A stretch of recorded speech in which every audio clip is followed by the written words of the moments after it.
കൽപ്പാത്തി രഥോത്സവത്തിന്റെ ഐതിഹ്യം. കഥാസംഗ്രഹം. പാലക്കാട് ജില്ലയിലെ ഹരിതഭൂമികളിൽ കൽപ്പാത്തി എന്ന മനോഹരമായ ഗ്രാമത്തിൽ ശതാബ്ദങ്ങൾ പഴക്കം ചേർന്ന ഒരു വിശുദ്ധ കഥ ഇന്നും നിലനിൽക്കുന്നു. അതെ, ഇത് ശ്രീ വിശാലാക്ഷി സമേത ശ്രീ വിശ്വനാഥസ്വാമി ക്ഷേത്രത്തിന്റെ പുണ്യഭൂമിയാണ്. ഏകദേശം 700 വർഷം മുമ്പന്നത്തെ പാലക്കാട് രാജാവാണ് ഈ ക്ഷേത്രം പണിതത് എന്ന് പറയപ്പെടുന്നു. പക്ഷേ ഈ ക്ഷേത്രത്തിന്റെയും രഥോത്സവത്തിന്റെയും പിന്നിൽ 1000 വർഷങ്ങളുടെ വിശ്വാസവും ഒരു സ്ത്രീയുടെ ഭക്തിയും ചേർന്നിരിക്കുന്നു. ലക്ഷ്മി അമ്മാളിന്റെ തീർത്ഥയാത്ര.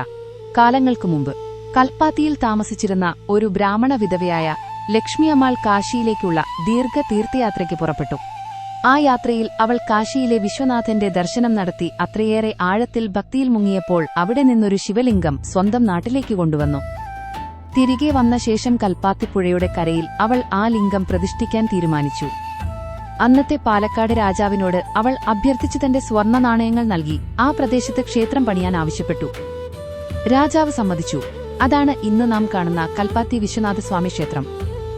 കാശിയിൽ പാതി കൽപ്പാത്തി എന്ന പേരിന്റെ ഉത്ഭവം. ഈ ക്ഷേത്രം പണിതത് ഗംഗാനദിയുടെ തീരത്തുള്ള കാശി വിശ്വനാഥ ക്ഷേത്രത്തിന്റെ രൂപത്തിൽ തന്നെയാണ്. ഇവിടെയും ക്ഷേത്രത്തിന് മുന്നിലൂടെ ഒഴുകുന്ന പുഴകാശിയിലെ ഗംഗയെപ്പോലെ തന്നെയാണ്. അതുകൊണ്ടാണ് ജനങ്ങൾ ഈ സ്ഥലത്തെ സ്നേഹത്തോടെ വിളിച്ചത് കാശിയിൽ പാതി കൽപ്പാത്തി അഥവാ കാശി ഇൻ ഹാഫ് കൽപ്പത്തി. ബ്രാഹ്മണ കുടിയേറ്റവും രഥോത്സവത്തിന്റെ തുടക്കം. കാലം കടന്നപ്പോൾ ക്ഷേത്രത്തിലെ പൂജാരിമാർക്കും ഭരണാധികാരികൾക്കുമിടയിൽ ചില അഭിപ്രായ വ്യത്യാസങ്ങളുണ്ടായി.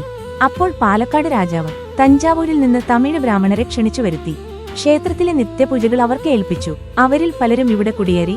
അഗ്രഹാരങ്ങൾ രൂപപ്പെട്ടു. പഴയ കൽപ്പാത്തി, പുതിയ കൽപ്പാത്തി, ചാത്തപുരം, ഗോവിന്ദരാജപുരം എന്നിവയായി. തങ്ങളോടൊപ്പം അവർ കൊണ്ടുവന്നത് തമിഴ് സംസ്കാരത്തിന്റെ അതുല്യമായ ഭക്തിചാരങ്ങളായിരുന്നു. അവയിൽ പ്രധാനമായത് രഥോത്സവം. ദേവനെ രഥത്തിൽ കയറ്റി സംഗീതത്തോടും വേദമന്ത്രങ്ങളോടും കൂടി ഗ്രാമവീഥികളിലൂടെ ഉത്സവമായി കൊണ്ടുപോകുന്ന ആചാരം. രഥോത്സവത്തിന്റെ മഹിമ. കൽപ്പാത്തി രഥോത്സവം 10 ദിവസം നീണ്ടുനിൽക്കുന്നു. ആദ്യ 7 ദിവസങ്ങൾ വേദപാരായണങ്ങൾക്കും ഭജനകൾക്കും വേണ്ടി സമർപ്പിച്ചിരിക്കും. പിന്നീട് അവസാനത്തെ 3 ദിവസങ്ങൾ ഗ്രാമം മുഴുവൻ ദേവതാരഥങ്ങളുടെ മഹാസംഗമം.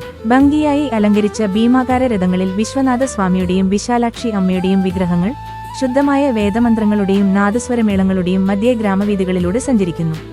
പരിസരത്തിലെ മറ്റെല്ലാ ദേവതാരഥങ്ങളും അന്ന് ഒരുമിച്ച് ചേരുന്നു. അത് കാണാൻ ദേശം മുഴുവൻ നിന്ന് ആളുകൾ ഒഴുകിയെത്തും. ആ നിമിഷം കൽപ്പാത്തി തന്നെ കാശിയായി മാറും. സംസ്കാരത്തിന്റെ തനിമ. കൽപ്പാത്തി രഥോത്സവം ഒരു മതാഘോഷ മാത്രമല്ല, ഇത് കേരളത്തിന്റെയും തമിഴ് സംസ്കാരത്തിന്റെയും ഐക്യത്തിന്റെ പ്രതീകമാണ്. ഭക്തിയും ഭംഗിയും സംഗീതവും സംയുക്തമായ ഒരു ഉത്സവം. ദൈവത്തെയും മനുഷ്യരെയും ഒരേ പാതയിൽ കൂട്ടുന്ന മഹാഘോഷം. അവസാന വാക്കുകൾ. ഓരോ വർഷവും രഥം കൽപ്പാത്തി വീഥികളിലൂടെ സഞ്ചരിക്കുമ്പോൾ മഴയോ ചൂടോ ഇല്ലാതെ നൂറുകണക്കിന് ആളുകൾ ഭക്തിയോടെ ചേർന്ന് നിൽക്കും. വിശ്വനാഥനോടും വിശാലാക്ഷിയോടും പ്രാർത്ഥിച്ച് എന്റെ കാശി ഇതാണ്, എന്റെ ഭക്തി കൽപ്പാത്തിയിലാണ് എന്ന് അവരുടെ ഹൃദയം പാടും.